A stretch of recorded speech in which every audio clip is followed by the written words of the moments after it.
D. Administrasi pajak. Mengacu kepada kutipan-kutipan di atas, yaitu mengenai pengertian administrasi serta perkembangan ilmu administrasi publik, maka administrasi pajak juga mempunyai dua pengertian, yakni administrasi pajak dalam arti luas dan administrasi pajak dalam arti sempit. 1. Administrasi pajak dalam arti luas. Dengan merujuk pada berbagai pendapat sebelumnya, maka Sapri Nurmanto menyatakan bahwa administrasi pajak dalam arti luas dapat dilihat dari berbagai aspek berikut. 1. A. Fungsi. B. Sistem. C. Lembaga. D. Manajemen publik. A. Sebagai fungsi. Administrasi pajak sebagai fungsi perencanaan, pengorganisasian, pergerakan dan pengawasan. Fungsi perencanaan. Administrasi pajak sebagai bagian dari administrasi publik merupakan dan melakukan juga fungsi perencanaan, yakni merencanakan apa yang akan dicapai fiskus maupun untuk jangka pendek, jangka menengah maupun jangka panjang.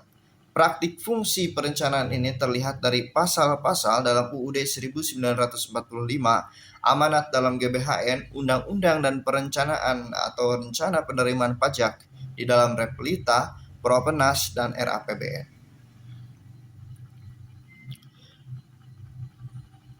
Fungsi perencanaan meliputi pengajuan alternatif-alternatif dan pengambilan keputusan terhadap apa yang akan dicapai, dengan cara apa, siapa, dan bagaimana. Jika diteliti misalnya dalam RAPBN tahun 2011, terdapat perencanaan penerimaan pajak yang terutang dalam angka-angka sebagai berikut. A. Pajak penghasilan senilai 414,493 triliun. Pajak pertambahan nilai 309.335 triliun, pajak bumi dan bangunan 27.676 triliun, cukai 60.711,5 triliun, pajak lainnya 4.201,5 triliun. Jumlahnya 839.540,3 triliun, hampir 1 kuadriliun ya.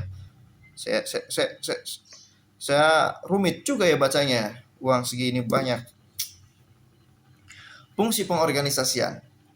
Administrasi pajak sebagai bagian dari administrasi publik melakukan juga fungsi pengorganisasian dalam bentuk pengelompokan tugas, tanggung jawab, wewenang, dan para petugas sumber daya manusia sedemikian rupa sehingga tujuan yang telah ditetapkan dapat tercapai secara efisien. Pengorganisasian dalam perspektif postmodern adalah menjadikan organisasi sebagai organisasi pembelajar atau learning organization dengan sasaran untuk mendapatkan inovasi. Dalam praktik fungsi ini terwujud dalam struktur organisasi Direktorat Jenderal Pajak sebagai bagian dari organisasi dan tata kerja Direktorat Jenderal Pajak yang diterbitkan berdasarkan keputusan Menteri Keuangan tentang organisasi dan tata kerja kantor wilayah Direktorat Jenderal Pajak, kantor pelayanan pajak bumi dan bangunan, kantor pemeriksaan dan penyidikan pajak, dan kantor penyuluhan dan pengamatan potensi perpajakan, sebagaimana telah beberapa kali diubah terakhir dengan keputusan Menteri Keuangan.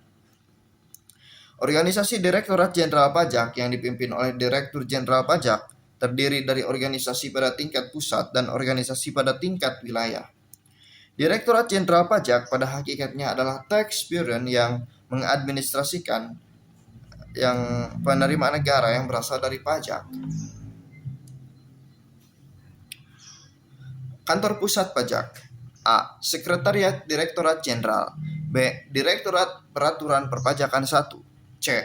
Direktorat Peraturan Perpajakan 2. D. Direktorat Pemeriksaan dan Penagihan. E. Direktorat Intelijen dan Penyidikan. F. Direktorat Ekstensifikasi dan Penilaian. G. Direktorat Keberatan dan Banding. H. Direktorat Potensi Kepatuhan dan Penerimaan. I. Direktorat Penyuluhan, Pelayanan dan Hubungan Masyarakat. J. Direktorat Teknologi Informasi Perpajakan. Direktorat Kepatuhan Internal dan Transformasi Sumber Daya Aparatur. L. Direktorat Transformasi Teknologi Komunikasi dan Informasi. M. Direktorat Transformasi Proses Bisnis. N. Pusat Pengolahan Data dan Dokumen Perpajakan. O. Kantor Wilayah Wajib Pajak Besar dan Jakarta, khusus Kantor Pelayanan Pajak Wajib Pajak Besar dan Madya. P. Kantor Pelayanan Pajak Pratama, Kantor Pelayanan Penyuluhan dan Konsultasi Perpajakan. Ki.